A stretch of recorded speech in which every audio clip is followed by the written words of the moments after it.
एक बार की बात है, महात्मा बुद्ध एक गांव से होकर गुजर रहे थे। उस गांव में एक तालाब था। महात्मा बुद्ध और उनके सभी शिष्य तालाब के पास रुके। तभी वहां पर एक लड़का अपनी मां के साथ पानी भरने आया। उस लड़के की नजर महात्मा बुद्ध पर पड़ी। वह महात्मा बुद्ध को पहले से ही जानता था। वह जानता था कि महात्मा बुद्ध बड़े ही ज्ञानी है और वह सभी के प्रश्नों का उत्तर देते हैं। वह तुरंत ही महात्मा बुद्ध के पास पहुंचा। उसने महात्मा बुद्ध को प्रणाम किया और कहा, है बुद्ध, मैं अपने जीवन में कुछ बड़ा करना चाहता हूं, लेकिन जब भी मैं कुछ करना चाहता हूं तो वह मुझे संपूर्ण तरह से नहीं हो पाता। मुझे तो कुछ समझ ही नहीं आता कि आखिर मैं क्या गलती कर रहा हूं। इसलिए आज मैं आपसे यही प्रश्न पूछने आया हूं कि लक्ष्य को पाने के लिए ऐसी कौन सी कठिनाइयां हैं जो हमें पार करनी होगी। महात्मा बुद्ध उस लड़के को देखकर मुस्कुराने लगे और उस लड़के से कहते हैं, जब तक तुम अपने लक्ष्य की ओर कदम नहीं बढ़ाओगे तब तक सफलता से जुड़ा हुआ हर एक उत्तर अधूरा है। महात्मा बुद्ध इतना कहकर अपने सभी शिष्यों के साथ वहां से आगे की ओर चल पड़े और वह लड़का भी अपनी मां के साथ वापस अपने घर लौट आया।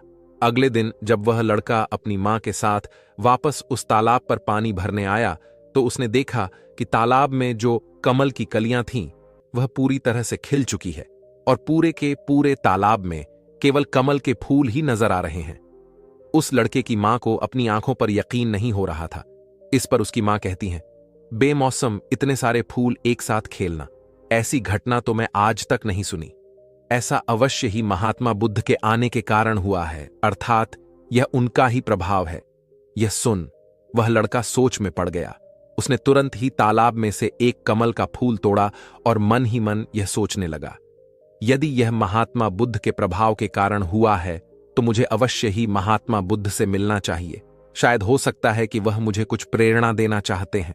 ऐसा सोचते सोचते उस लड़के ने यह भी मन बना लिया कि वह महात्मा बुद्ध से अवश्य मिलेगा और साथ ही उसके मन में महात्मा बुद्ध की वह आवाज गूंज रही थी कि जब तक तुम लक्ष्य की ओर कदम ही नहीं बढ़ाओगे तब तक सफलता से जुड़ा हर प्रश्न अधूरा है।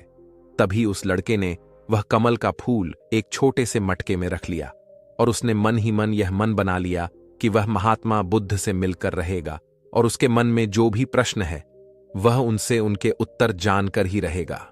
उस लड़के ने तुरंत ही अपनी मां से कहा, मां, मैं महात्मा बुद्ध से मिलने जा रहा हूं। वह अब तक बहुत आगे नहीं निकले होंगे। यदि मैं जल्दी जल्दी चलूंगा तो एक दिन में उन तक पहुंच जाऊंगा और फिर एक दो दिन में मिलकर मैं वापस घर लौट आऊंगा। उसकी मां ने उसे समझाने की कोशिश की, लेकिन वह लड़का नहीं माना। वह तुरंत ही सफर की ओर निकल पड़ा। वह मार्ग पर तेजी से आगे बढ़ रहा था। जल्दी जल्दी चलते हुए उसने बहुत कम समय में अपना गांव पर कर लिया, लेकिन अब वह इसी कारण थकने भी लगा था और उसकी रफ्तार भी धीमी पड़ रही थी। उसे लड़के का जोश भी अब खत्म होता जा रहा था। धीरे धीरे चलते चलते वह जंगल के रास्ते पर पहुंचा और जंगल को देखकर उसके मन में एक डर उत्पन्न हुआ। उसने सोचा कि मैंने आज तक कभी जंगल पार नहीं किया है और इस जंगल में तो कई जंगली जानवर भी हैं। यदि मैं रास्ता भटक गया तो मैं महात्मा बुद्ध तक कभी नहीं पहुंच पाऊंगा और यदि मैं किसी गलत रास्ते पर चला गया तो मुझे कम से कम 2 दिन और लगेंगे महात्मा बुद्ध तक पहुंचने के लिए, और यदि वह मुझसे बहुत आगे निकल गए होंगे तो मुझे बाकी रास्ते भी पता नहीं चल पाएंगे और फिर मैं उनसे कभी नहीं मिल पाऊंगा। वह लड़का इसी सोच में पड़ा हुआ था। तभी उसने देखा कि इसी रास्ते से एक घुड़सवार आ रहा था। लड़के ने उस घुड़सवार से कहा, भाई, मुझे जंगल पार करवा दीजिए। मुझे महात्मा बुद्ध से मिलना है। मुझे यह कमल उन्हें देना है। क्या आप मुझे जंगल पार करवा सकते हैं? इस पर वह घुड़सवार कहता है, बेटा देखो, मैं तुम्हें ले तो नहीं जा पाऊंगा, लेकिन मैं तुम्हारी मदद जरूर कर सकता हूं। यदि तुम चाहो तो यह कमल वाला मटका मुझे दे दो, मैं इसे महात्मा बुद्ध तक पहुंचा दूंगा। उस घुड़सवार की यह बात सुनकर वह लड़का एक बार फिर से सोच विचार में पड़ गया और सोचने लगा, यदि मैं पैदल जाऊंगा तो मुझे बहुत समय लग जाएगा और पता नहीं मैं महात्मा बुद्ध तक पहुंच भी पाऊंगा या नहीं। अगर मैं यह कमल वाला मटका घुड़सवार को दे देता हूं तो यह घुड़सवार घोड़े से बहुत जल्दी महात्मा बुद्ध तक पहुंच जाएगा और उन्हें यह कमल जरूर दे देगा। इससे मेरा काम भी आसान हो जाएगा और मेरा काम बहुत जल्दी महात्मा बुद्ध तक पहुंच जाएगा और उन्हें यह कमल जरूर दे देगा। इससे मेरा काम भी आसान हो जाएगा और मेरा काम बहुत जल्द पूरा भी हो जाएगा। काफी कुछ सोच विचार करने के बाद उसने तय किया कि वह यह कमल का फूल उस घुड़सवार को दे देगा। यह सोचकर उस मटके को उस घुड़सवार को थमाने ही वाला था कि तभी उसे याद आया, इस कमल के पीछे उसका क्या उद्देश्य है, उसे किस मकसद से इस कमल को महात्मा बुद्ध के पास ले जा रहा है। तभी उस लड़के के मन में एक और विचार उत्पन्न हुआ, यदि मैं इस कमल को लेकर महात्मा बुद्ध तक नहीं पहुंचा तो फिर मेरा जो प्रश्न है मैं उनके उत्तर कैसे जान पाऊंगा। और हो सकता है कि मुझे मेरे जीवन में बस यह एक ही मौका मिला है जिससे मैं महात्मा बुद्ध से मिल सकता हूं और अपने सभी प्रश्नों के उत्तर पा सकता हूं। हो सकता है कि दोबारा मुझे यह अवसर न मिले, इसलिए मैं यह मटका नहीं दूंगा, मैं इसे स्वयं ही महात्मा बुद्ध तक पहुंचाऊंगा। काफी कुछ सोच विचार करने के बाद उसने घुड़सवार से कहा, देखिए, यह मटका तो मैं खुद ही उन तक ले जाना चाहता हूं, क्योंकि मेरा उनसे मिलना बहुत जरूरी है। मेरे मन में कई प्रश्न हैं जो मैं उनसे जानना चाहता हूं, इसलिए यह फूल मैं ही उन्हें दूंगा। इसलिए कृपया करके मुझे जंगल से बाहर निकलने का रास्ता बता दीजिए, मैं स्वयं ही चला जाऊंगा। इस पर उस घुड़सवार ने उस लड़के को जंगल से बाहर जाने का रास्ता बता दिया और वह उस मार्ग पर आगे की ओर बढ़ता चला। वह जल्दी जल्दी मार्ग में आगे बढ़ रहा था और देखते ही देखते शाम का वक्त भी होने को आया था। तभी उस लड़के के मन में एक और विचार आया और वह यह सोचने लगा, यदि शाम के वक्त मैं इस जंगल में भटक गया तो मेरा क्या होगा, मैं महात्मा बुद्ध तक कैसे पहुंच पाऊंगा, और अगर मैं उनसे नहीं मिल पाया तो मेरी यात्रा तो बेकार हो जाएगी। इससे तो अच्छा होता कि मैं उसे घुड़सवार को ही यह मटका दे जाता, वह उसे महात्मा बुद्ध तक अवश्य पहुंचा देता। मुझे तो घर लौट जाना चाहिए था, यही मेरे लिए बेहतर होता। इस प्रकार के उस लड़के के मन में तरह तरह के विचार उत्पन्न हो रहे थे। ऐसा होगा तो क्या होगा, वैसा होगा तो क्या होगा, यदि मैं भटक गया तो क्या होगा। तभी उस लड़के ने उस कमल की ओर देखा। उसे कमल से ही उसे महात्मा बुद्ध की याद आई। महात्मा बुद्ध के चेहरे पर वह असीम शांति थी। उसे महात्मा बुद्ध की वह मुस्कान याद आई।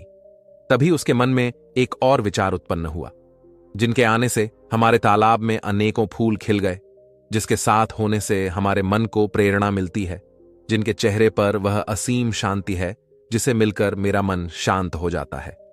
यदि मैं उनसे मिल पाऊं तो मुझे कितना कुछ सीखने को मिलेगा। ऐसा सोचते ही उसके मन में एक बार फिर से महात्मा बुद्ध से मिलने की प्रेरणा जाग उठी और वह निश्चिंत होकर अपने मार्ग में आगे की ओर बढ़ता चला जा रहा था। काफी दूर आगे चलने के बाद जंगल खत्म होने लगा। तब उसने महसूस किया कि जब वह अपने इस यात्रा का उद्देश्य याद करता है, जब यह याद करता है कि वह महात्मा बुद्ध से क्यों मिलना चाहता है, तब उसकी राह की मुश्किलें कम होने लगती हैं। और यही वास्तविकता है, यही हम सभी के साथ होता है, फिर चाहे वह कोई छात्र हो या व्यापारी। जब जब इंसान खुद पर शक करता है, खुद पर संदेह करता है, तब वह रुकावटें बड़ा रूप ले लेती है। और जब हम अपने लक्ष्य को याद रखते हैं, अर्थात अपना उद्देश्य याद रखते हैं, तब वह रुकावटें हमारे सामने छोटी पड़ जाती है और हम उसे आसानी से पार करके अपने लक्ष्य की ओर चलते हैं। इस पर उस लड़के ने महसूस किया कि उसे अपना लक्ष्य याद रखना है, उसे अपना उद्देश्य याद रखना है और छोटे छोटे कदमों से आगे की ओर बढ़ते जाना है। इसके बाद उस लड़के ने सारी चिंताएं छोड़ दी। वह केवल सफर पर आगे की ओर बढ़ता जा रहा था, लेकिन इस बीच वह चलते चलते काफी थक चुका था। और जैसे ही उसने जंगल पार किया, तभी जंगल के ऊपर उसे एक छोटी सी कुटिया नजर आई। वहां पर एक सुंदर स्त्री रहती थी। लड़का काफी थक चुका था और उसे बहुत जोरों की प्यास लगी थी। वह लड़का उस कुटिया में गया। वहां पर उस स्त्री से उसने पानी मांगा। इस बार उस स्त्री ने उस लड़के को पानी पिलाया। तभी वह स्त्री उस लड़के से कहती है, आखिर तुम महात्मा बुद्ध से क्यों मिलना चाहते हो? इस पर वह लड़का कहता है, मेरे मन में कुछ प्रश्न है और मैं उन प्रश्नों को उत्तर जानना चाहता हूं, और मेरे पास केवल यह एक ही अवसर है, इसलिए मुझे उनसे मिलना ही है। वह लड़का उसी तरह से बातें कर ही रहा था। उधर दूसरी तरफ उस स्त्री के मन में उस लड़के के प्रति प्रेम जाग रहा था। वह उस लड़के को पसंद करने लगी थी। वह लड़की उस लड़के को रोकना चाहती थी। वह उससे कहती है, आज की रात तुम यहीं रुक जाओ, वैसे भी शाम होने को है और बहुत जल्द रात भी हो जाएगी। ऐसे में तुम कहाँ जाओगे? इससे अच्छा है कि आज तुम यहीं पर रुक जाओ। आज हमारे बगल में ही शादी है, वहां पर नाच गाना होगा, खाना पीना होगा, बहुत मजा आएगा। इसलिए आज रात तुम यहीं पर रुक जाओ। उस स्त्री के मुख से यह सब सुनकर वह लड़का यह समझ चुका था कि यह स्त्री मुझे बहुत पसंद करती है और वह बहुत भी सुंदर भी है। उसकी सुंदरता को निहारत हुए वह लड़का मन ही मन सोच रहा था कि यदि मैं इससे दोस्ती कर लूं तो मेरा जीवन तो संवर जाएगा, मुझे जीवन का मजा आ जाएगा। और वैसे भी आज रात तक तो मैं महात्मा बुद्ध से मिल भी नहीं पाऊंगा, तो क्यों ना मैं यहीं पर रुक जाऊं। तभी उस लड़के ने जवाब देते हुए कहा, मैं कुछ देर में सोचकर बताता हूं। लड़का इस विषय पर सोच ही रहा था कि तभी उसके मन में एक बार फिर से महात्मा बुद्ध की वह बात याद आ गई और उसे यह एहसास हुआ कि मैं इतनी दूर से यहां पर क्यों आया हूं। उसने मन ही मन खुद से प्रश्न किया, क्या मैं यहां पर इतनी दूर इस लड़की से मिलने के लिए ही आया था? नहीं नहीं, ये मेरी मित्र नहीं बन सकती। क्या भरोसा आज को इसका मन मुझ पर आया है और कल को किसी और पर आ गया तो मैं क्या करूंगा। उस लड़के ने तुरंत ही उस कमल की ओर देखा। तभी उसे उसका उद्देश्य याद आ गया और उसने तुरंत ही यह निर्णय लिया कि वह आगे की ओर बढ़ेगा। उसने उस लड़की को साफ साफ मना कर दिया और अपने मार्ग की ओर आगे बढ़ चला। जब वह आगे की ओर जा रहा था तभी उसे अपने इस निर्णय पर अफसोस हो रहा था। उसे ऐसा लग रहा था यदि उसे महात्मा बुद्ध ना मिले तो उसके हाथ से यह स्त्री भी चली जाएगी। इस बात का उसे बहुत मलाल था, लेकिन वह धीरे धीरे मार्ग में आगे बढ़ता गया। कुछ दूर आगे जाने के बाद जब उसका मन शांत हुआ तब उसे इस बात का एहसास हुआ यदि वह उसे स्त्री के पास रुक जाता तो वहां अपने इस उद्देश्य को कभी पूरा नहीं कर पाता और उसकी यह यात्रा बेकार हो जाती, उसकी इतनी मेहनत व्यर्थ हो जाती। और तब उसे एक और चीज का एहसास हुआ कि जो भी व्यक्ति या फिर वस्तु हमें अपने उद्देश्य से भटकाने का प्रयास करें, हमें उससे तुरंत ही दूर हो जाना चाहिए। हमें अपना उद्देश्य याद रखना चाहिए कि हमने यह सफर क्यों शुरू किया था और हम अपनी मंजिल पर क्यों पहुंचाना चाहते हैं। वह लड़का यह सब सोच विचार कर आगे की ओर बढ़ता जा रहा था। रात्रि का वक्त होने वाला था और वह लड़का तेजी से अपने मार्ग में आगे की ओर बढ़ता जा रहा था। तभी उसे मार्ग में एक बुजुर्ग व्यक्ति मिले। उसने उस बुजुर्ग व्यक्ति से पूछा, बाबा बाबा, मैं महात्मा बुद्ध से मिलना चाहता हूं और पिछले गांव में मुझे किसी ने बताया कि वह इसी मार्ग से आगे की ओर बढ़े थे। क्या आप मुझे बता सकते हैं कि वह किस तरफ गए हैं? इस पर वह बुजुर्ग व्यक्ति उस लड़के से कहते हैं, बेटा तुमसे कोई गलती हो गई है, तुम्हें कोई गलतफहमी हुई है। यहां से कोई भी ऋषि मुनि नहीं गए हैं। हो सकता है कि रास्ते में कोई और मोड़ हो जिस पर तुम्हारा ध्यान ना गया हो। वह ऋषि मुनि उसी रास्ते से गए होंगे। यह सुन वह लड़का घबरा गया। अभी कुछ ही घंटा पहले तो मैंने उस बस्ती को पार किया था। यदि मैं वापस गया तो मैं बहुत पीछे हो जाऊंगा और अब तो अंधेरा भी होने को है। मेरे पास ना तो कोई रहने का साधन है और ना ही खाने पीने का। मेरी तो पूरी यात्रा बेकार होगी। मुझे तो यह लग रहा था कि मैं महात्मा बुद्ध से अवश्य मिलेगा, लेकिन अब लगता है कि यह मुमकिन नहीं है। मैं उनसे नहीं मिल पाऊंगा। इस प्रकार के कई विचार और उस लड़के के मन में उमड़ने लगे। वह लड़का खुद पर संदेह करने लगा। जैसे ही उसके मन में इस प्रकार के विचार उत्पन्न हुए तो मानो उसके पैरों में किसी ने बेड़ियां डाल दी हो। वह बार बार केवल एक ही बात सोच रहा था कि आखिर वह मुझे क्यों नहीं दिखाई दिया। मैं बार बार एक ही गलती क्यों करता हूं? मुझसे इतनी बड़ी गलती कैसे हो गई? यह सोचकर वह लड़का सर पकड़कर वहीं पर बैठ गया। कुछ देर तक तो उसे कुछ भी समझ नहीं आ रहा था। तभी उसे उसकी मां की बात याद आई। उसकी मां ने उस लड़के से कहा था, बेटा, हर गलती में सीख छुपी होती है जो हमारे जीवन को और भी बेहतर बनाती है। यह बात उसे याद आते ही उसका मन शांत होने लगा और देखते ही देखते उसकी मन पूरी तरह से शांत हो चुका था और वह लड़का बार बार अपने मन में अब एक ही बात दोहरा रहा था कि हर गलती में सीख छुपी हुई होती है और हमें वह और बेहतर बनाने आती है। उसने अपनी गलती को स्वीकार किया और वह कहने लगा, हां, मुझसे गलती हुई है। मैं जल्दबाजी में बिना सोचे समझे बस मार्ग में आगे की ओर बढ़ता जा रहा था। जैसे जैसे लोगों ने कहा मैं उसी तरह से आगे की ओर बढ़ता चला गया। उसके गलती स्वीकारते ही उसका मन पूरी तरह से शांत हो गया। उसकी निराशा अब आशा में बदल चुकी थी। वह एक पेड़ के नीचे बैठा हुआ था। तभी उसने देखा कि कुछ जानवर नदी से पानी पी रहे थे। यह सब देखकर उस लड़के को याद आया कि जब वह पहली बार महात्मा बुद्ध से मिला था तब पानी के पास ही मिला था, और महात्मा बुद्ध के साथ उनके कई शिष्य भी हैं, तो उन्हें पानी की तो आवश्यकता जरूर पड़ेगी। इस पर उस लड़के को तुरंत यह समझ में आ गया कि महात्मा बुद्ध भी उसी रास्ते से भ्रमण कर रहे होंगे जिस रास्ते पर पानी होगा। तभी उसने सोच विचार कर यह तय किया कि वापस जाने से अच्छा है क्यों ना मैं इस नदी के किनारे आगे की ओर बढ़ता रहूं। ऐसा सोचते ही उसने तुरंत ही रास्ता बदल दिया और वह नदी के रास्ते आगे बढ़ने लगा। जैसे जैसे वह आगे बढ़ता जा रहा था, उसका मन और भी हल्का होता जा रहा था, उसका मन और भी शांत होता जा रहा था। तब उसने अनुभव किया कि जब मन बहुत शांत होता है तो हमारा मन बहुत हल्का हो जाता है और जल्दबाजी नहीं करता, और ना ही किसी में या खुद में कोई कमी निकलता है। हमारी बुद्धि पहले से बेहतर काम करने लग जाती है। तब उस लड़के ने इस बात का अनुभव किया कि खुद से शिकायत करना एक बहुत बड़ी कमी है जो हमें दुख की ओर ले जाती है। ऐसे ही चलते चलते लड़के के मन में विचार आया, यदि मैं अपने गांव में ही रुक जाता तो यह सारे अनुभव मैं कभी प्राप्त नहीं कर पाता। ऐसा सोचते सोचते वह मार्ग में आगे की ओर बढ़ रहा था।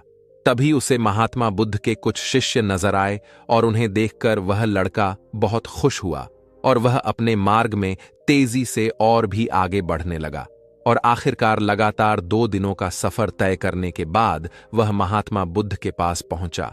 वह तुरंत ही महात्मा बुद्ध के पास पहुंचा। उसने महात्मा बुद्ध को प्रणाम किया और उन्हें वह कमल का फूल भेंट कर दिया। इससे पहले वह लड़का कुछ कहता, तभी महात्मा बुद्ध ने कहा, बहुत सुंदर, यह कमल पूरी तरह से खिल चुका है। 2 दिन पहले ही तुमने मुझसे पूछा था कि लक्ष्य को पूरा करने के लिए इंसान को कौन सी कठिनाइयों पार करना पड़ता है, लेकिन 2 दिनों बाद तुमने बहुत सारे अनुभव प्राप्त कर लिए। तुम्हारा यह धैर्य, यह मुस्कान देखकर लगता है कि तुमने इस यात्रा में बहुत कुछ सीख लिया है। इस पर उस लड़के ने यात्रा में घटित हुई हर एक बात महात्मा बुद्ध को बता दी। तभी महात्मा बुद्ध ने उस लड़के से कहा, तुम्हारे मन में जो भी प्रश्न है मैं उनके जवाब तो तुम्हें जरूर दूंगा। आगे महात्मा बुद्ध कहते हैं, बिना कोशिश के हर चीज अधूरी है। जब इंसान किसी लक्ष्य के लिए उस रास्ते पर चलता है तो सबसे पहले वहां अपने अनुभव से ही सीखता है, और जब धीरे धीरे उसका विवेक जागृत होने लगता है, उसकी बुद्धि काम करने लगती है, तब दूसरे के अनुभव और दूसरों की गलतियों से भी सीखने लगता है। जीवन में यदि सफल होना है, किसी लक्ष्य को प्राप्त करना है, तो सफलता का रहस्य सीखने से पहले हमें उस रास्ते पर चलना पड़ता है।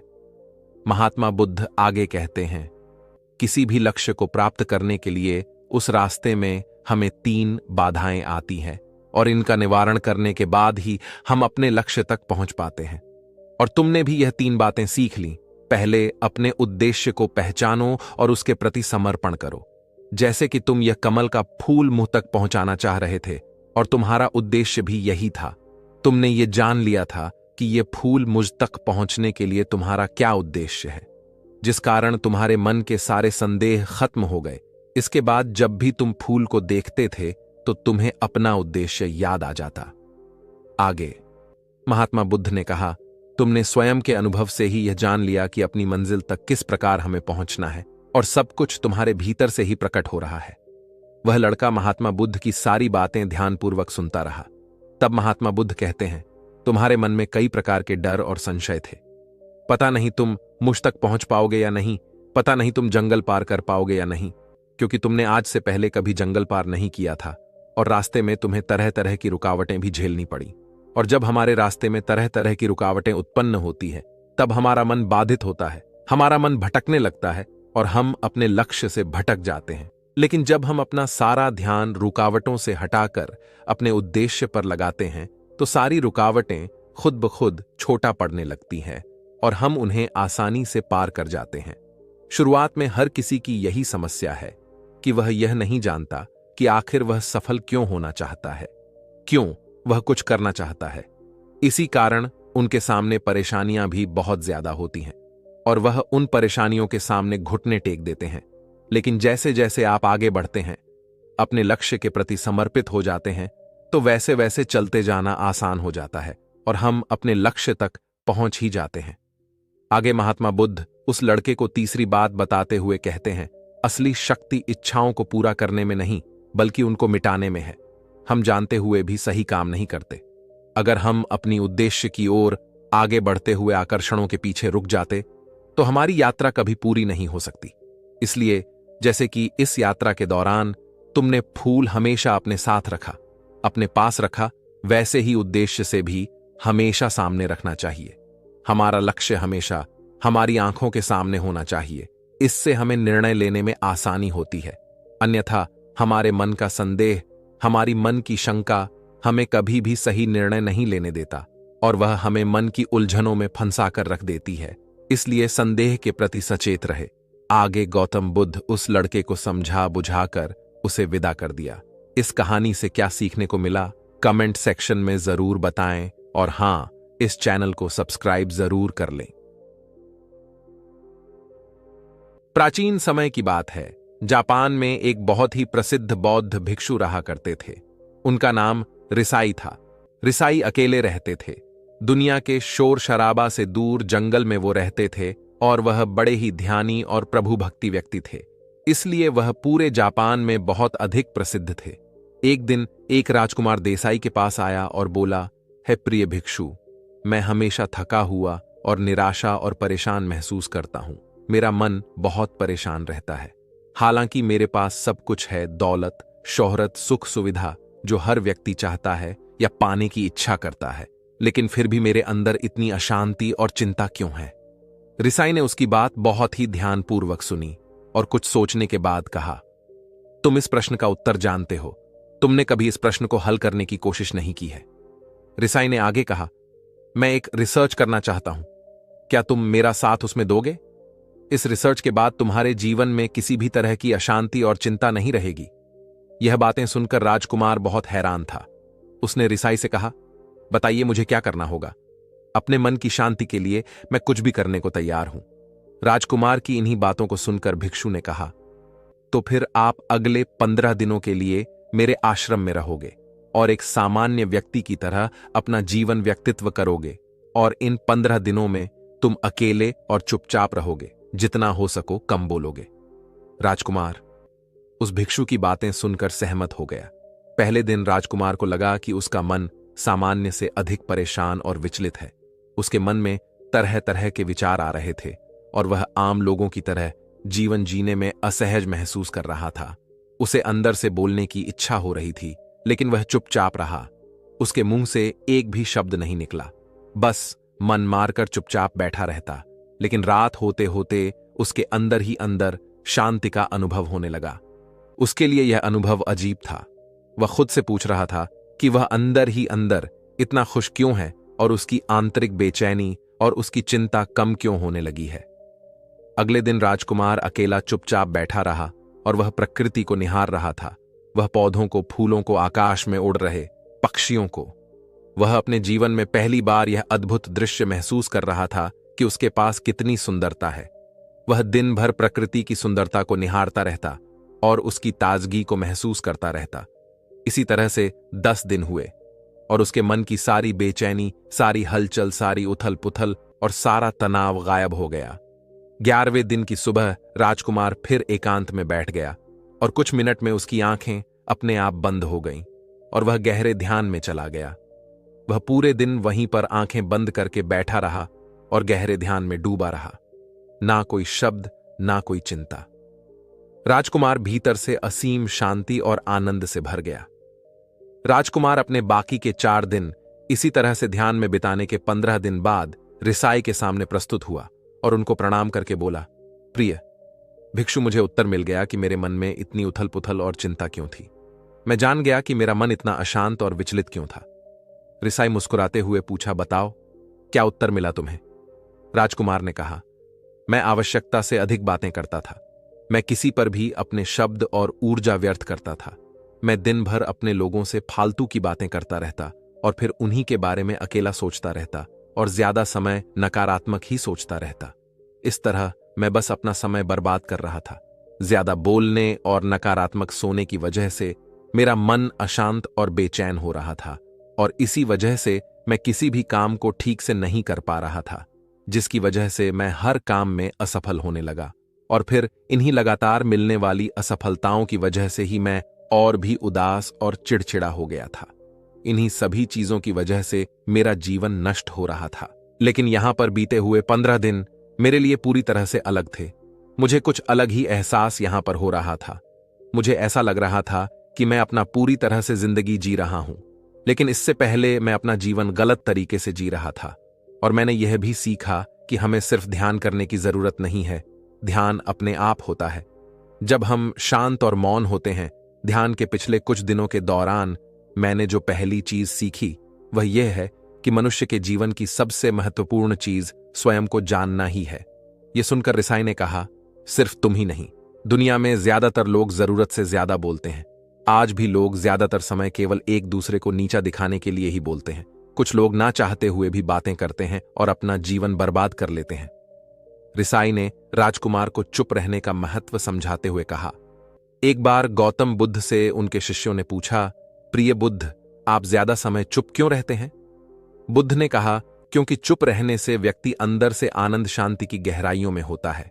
मौन अपने भीतर की ओर उतरने की पहली सीढ़ी है। मौन के बिना स्वयं को जानना असंभव है। स्वयं को जानने और समझने का पहला नियम है कि मौन हो जाओ, उतना ही बोलो जितना अत्यंत आवश्यक हो। बेफिजूल की बातें करना छोड़ दो। तुम अचानक पाओगे कि 90% से भी ज्यादा लोग व्यर्थ ही ज्यादा बोलकर अपना समय बर्बाद कर रहे हैं। ना बोलने का कोई भी नुकसान नहीं है, लेकिन यदि आप ज्यादा बोलते हैं तो आप अत्यधिक गलती कर देते हैं। अगर व्यक्ति कम बोलना शुरू कर दे तो दुनिया की 90% मुसीबतें कम हो जाएंगी, झगड़े फसाद कम हो जाएंगे, उपद्रव काम हो जाएंगे। अगर लोग चुप रहना सीख लिए तो संसार की बहुत सारी समस्याएं हैं। बहुत सारा उपद्रव सिर्फ बोलने से पैदा होता है। सारी बात मौन सीखने की है। जब तुम नहीं बोलते तब तुम एकांत में अकेले हो गए, भीड़ में भरे बाजार में खड़े होकर भी नहीं बोलते। हिमालय की शिखर में पहुंच गए। जिसे मौन की कला जान ली, वह भीड़ में भी अकेले होने की कला जान लेता है। एकांत में तो आदमी स्वर्ग में है, दूसरे की उपस्थिति ही बेचैनी पैदा करती है। पहले तुम्हें चुप रहने की शक्ति को धारण करना होगा। इससे तुम अधिकतर ऊर्जा को बचा लोगे और फिर उस स्थिति में पहुंच जाओगे कि तुम कभी भी ज्यादा नहीं बोल पाओगे। अगर तुम किसी की यहां पर जा रहे हो और परेशान हो जाओ तो ऐसे में उचित है कि आंखें बंद कर लो और अपने में खो जाओ। वहां से आपको ताजगी महसूस होगी, क्योंकि तुम्हारे अंदर ही जीवन का वह स्रोत छिपा हुआ है, वह किसी दूसरे में नहीं है। इसके बाद राजकुमार उन रिसाई से पूछते हैं, आखिर कौन हमें अपने अंदर तक ले जाएगा? यह बातें सुनकर रिसाई कहते हैं, तुम्हें स्वयं ही अपने अंदर उतरना होगा और वहीं से परम राज्य जीवन का आनंद ले पाओगे। आनंद का यही से जन्म हुआ है, यहीं से तो मौत में डूब जाओगे। यही तुम्हारा सूरज उदय होगा और यही से अस्त होगा। इसी प्रकार तुम बार बार चुटकी लगाओ। जब भी तुम चुटकी लगाकर वहां से लौटोगे तो पाओगे कि फिर तुम्हारे जीवन में एक ताजगी भरी नई संपदा मिली है और इस नई शक्ति के जन्म होने से तुम्हारी थकान चली जाएगी, उदासी चली जाएगी और चिंता चली जाएगी। जैसे कोई स्नान करके लौटता है तो शरीर शीतल हो जाता है, शांत हो जाता है। ऐसे ही जब भीतर से साफ होकर वापस आता है, मौन में स्नान करके लौटता है, तो समस्त अस्तित्व व्यक्तित्व शांत और मौन हो जाता है, आनंदित हो जाता है। जब तुम आंतरिक मौन की उस पराकाष्ठा पर पहुंच जाओगे तब तुम पाओगे कि बोलने से भी तुम्हारा मौन खंडित नहीं होता, वह बना ही रहता है। उसकी एक अंतर्धारा लगातार तुम्हारे भीतर बहती रहती है। तुम बोलते हो, तुम शब्दों का उपयोग भी करते हो, लेकिन वह तुम्हारे मन को खंडित नहीं कर पाती। एक बार गहरी मौन में स्थिर हो जाओ, फिर तुम्हारी वाणी में भी मीठास आ जाएगी। तुम्हारा बोलना संगीतपूर्ण होगा, तुम्हारा बोलना सत्य होगा। तुम बोलोगे तो दूसरों पर भी शीतलता छा जाएगी।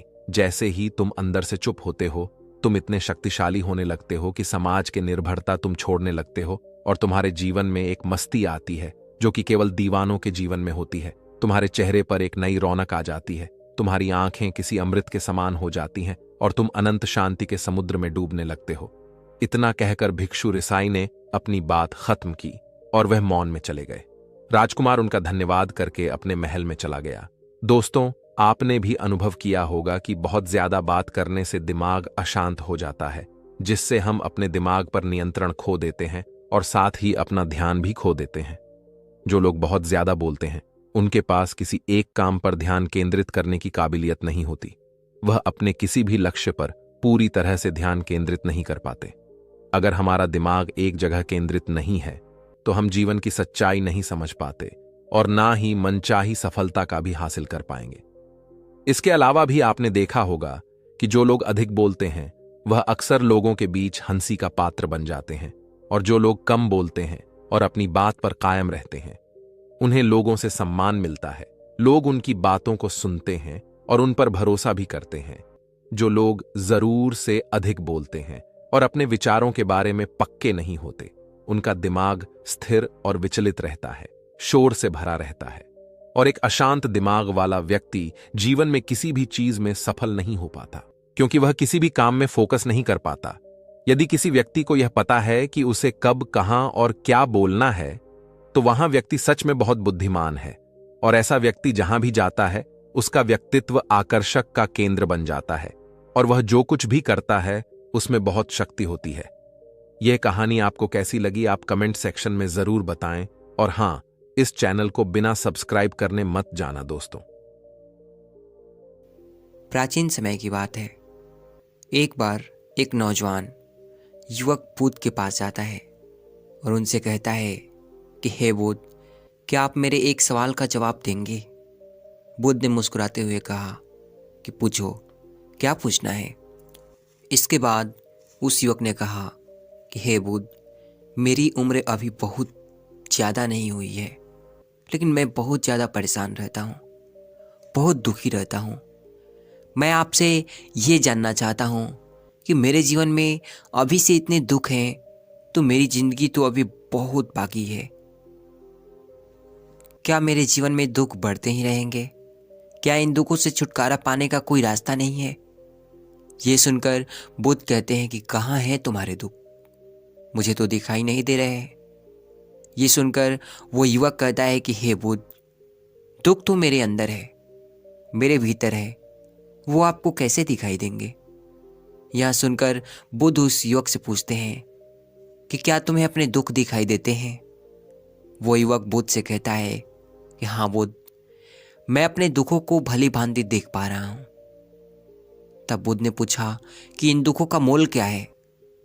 बुद्ध में और उस युवक में चर्चा चल ही रही होती है कि तभी एक भिक्षु दौड़कर वहां पर आता है और तथागत बुद्ध के कानों में कुछ कहता है। फिर बुद्ध उस युवक से कहते हैं कि चलो, आज मैं तुम्हें जीवन का सत्य दिखा रहा हूं, लेकिन तुम्हें मेरे साथ चलना होगा और वहां पर जाकर तुम्हें कुछ भी नहीं बोलना है। चुपचाप सारी बातें सुनते रहना है। इसके बाद तुम्हें अपने सभी प्रश्नों के उत्तर खुद ही मिल जाएंगे। ये कहकर बुद्ध वहां से चल देते हैं और साथ में वो युवक भी उनके पीछे पीछे चला देता है।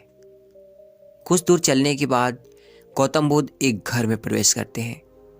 घर में प्रवेश करने के बाद वो युवक और तथागत बुद्ध देखते हैं कि वहाँ पर बहुत सारे लोग इकट्ठे हो रखे हैं और बीच में चारपाई पर एक वृद्ध आदमी लेटा हुआ है।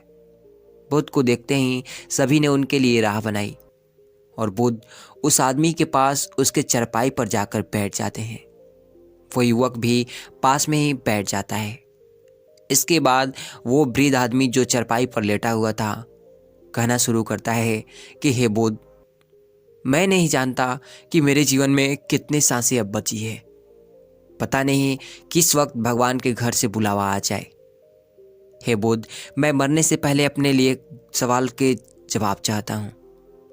मुझे पता है उन सवालों के जवाब सिर्फ आप ही दे सकते हैं, इसलिए मैंने आपको यहाँ पर बुलाया है। इसके बाद उस वृद्ध आदमी ने कहना शुरू किया कि हे बुद्ध, अपने आखिरी वक्त में मुझे अपने बचपन के दिन बहुत याद आ रहे हैं। मैं सोच रहा हूँ कि वो भी दिन क्या दिन थे, ना कुछ पाने की, ना कुछ खोने का गम। बचपन के उन दिनों को याद करके मेरी आंखों में आंसू आ जाते हैं। मुझे लगता है कि कितनी आज़ादी थी उस समय। मेरा मन कितना खुला हुआ था। मन में कुछ भी पाने की इच्छा नहीं थी। जिस भी खेल में लग जाते थे उसी खेल में पूरे दिन लगे रहते थे। लेकिन कुछ समय बाद मैं जैसे जैसे बड़ा होने लगा वैसे वैसे लोग मुझे जिंदगी की दौड़ में आगे निकलने के लिए कहने लगे। मेरे पिता अक्सर मुझसे कहा करते थे कि पढ़ाई में तुम अपने भाई जैसा क्यों नहीं हो, तुम दूसरे लोगों से पीछे क्यों रहते हो। ये सब सुन सुनकर मेरा मन बहुत बेचैन रहने लगा।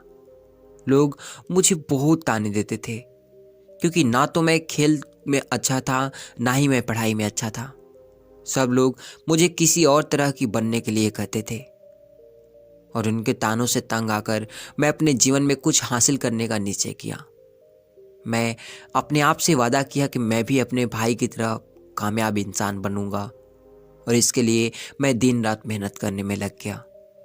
शुरुआत में बहुत मुश्किलें आई, बहुत निराशा हाथ लगी, लेकिन मैंने हार नहीं मानी और मैंने अपना खुद का व्यापार खड़ा कर लिया। इसके बाद मुझे कुछ पाने का एहसास हुआ और मुझे बहुत खुशी हुई। जो लोग मुझे ताने देते थे वही लोग अब मेरे आगे पीछे घूमने लगे। कुछ वक्त बाद एक रईस बेटी के साथ मेरी शादी हो गई और उसके बाद जैसे मुझे लग रहा था कि मेरा जीवन स्वर्ग बन गया है।